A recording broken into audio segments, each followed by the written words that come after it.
Good evening, everybody. My name is Saul Newman. I'm the president of the Kemp Miill Synagogue and lay leader, I should point out. And I want to thank you all for coming. This is incredibly special for our community. Tonight is not only a week after the shootings in Pittsburgh, and there's some members of our synagogue who grew up in the Jewish community of Pittsburgh, but in addition, tonight is the 80th anniversary of Kristallnacht, the night when the Nazis destroyed all the synagogues in Germany prior to the start of World War II. So this is a very, very emotional evening for us.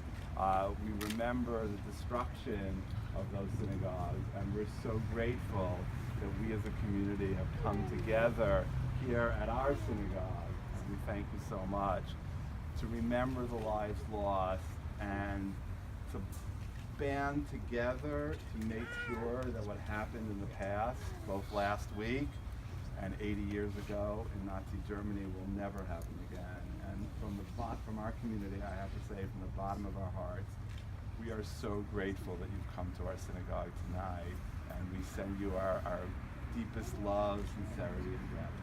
Thank you very much. Thank you. Thank you very much. Nos estaban dando la bienvenida y agradeciendo a la comunidad, que obviamente es de mucha conmoción, mucha emoción, en particular por lo que acaba de suceder, pero también hoy, esta noche, marca el aniversario número 80 de Kristallnacht, que en Alemania, bajo los nazis, destruyeron toda la sinagoga. Así que de verdad es una noche muy significativa para la comunidad judía de aquí, y pues desde lo más profundo de su corazón nos agradece por nuestra presencia y de verdad que podamos estar unidos en esta oración esta noche.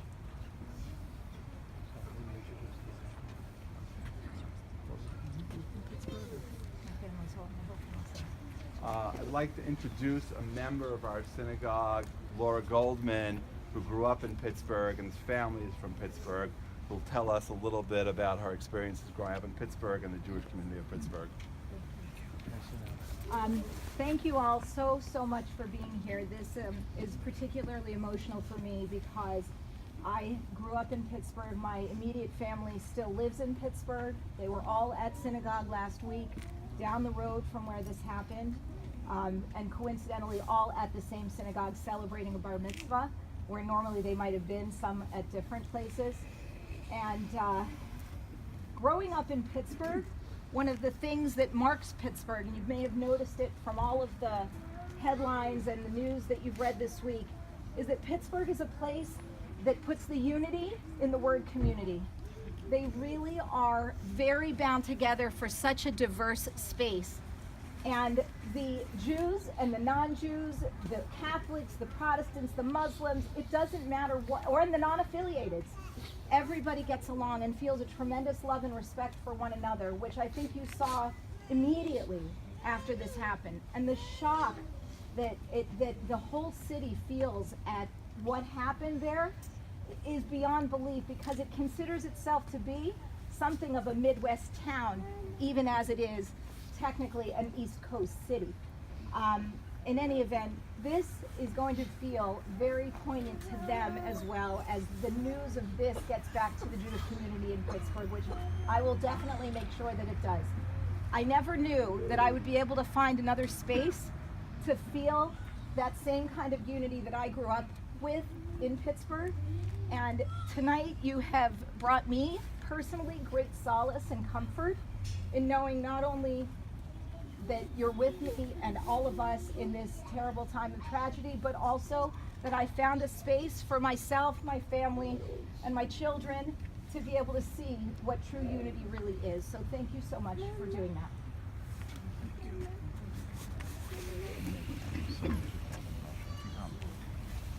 So for us, what I was thinking about is our reading from the book of Deuteronomy today, right? The first reading.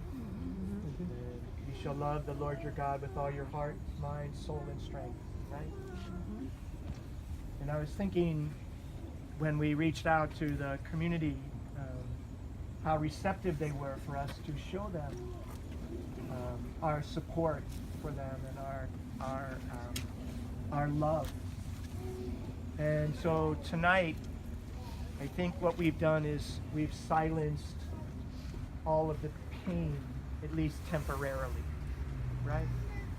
And we've given God authority to let us love one another, even through the differences, but at the same time, the obvious communion that exists with human hearts.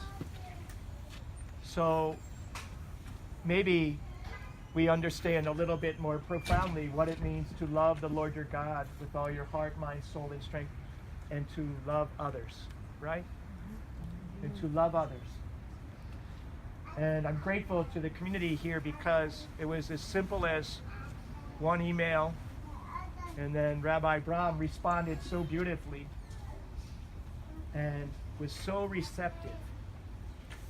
And then we began, I think, a email conversation.